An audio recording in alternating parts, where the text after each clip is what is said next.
उमया सह देवेश नन्दिवाहनमेव च भस्मलेपनः सर्वाङ्गम् एकबिल्वं शिवार्पणम्।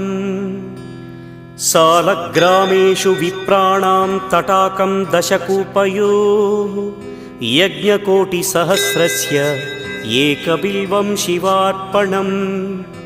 दन्तिकोटिसहस्रेषु अश्वमेधशतक्रतौ कोटिकन्या महादानम् एकबिल्वं शिवार्पणम्। बिल्वानां दर्शनं पुण्यं स्पर्शनं पापनाशनम् अघोरपापसंहारम् एकबिल्वं शिवार्पणम्। सहस्रवेदपाठेषु ब्रह्मस्थापनमुच्यते अनेकव्रतकोटीनाम् एकबिल्वं शिवार्पणम्।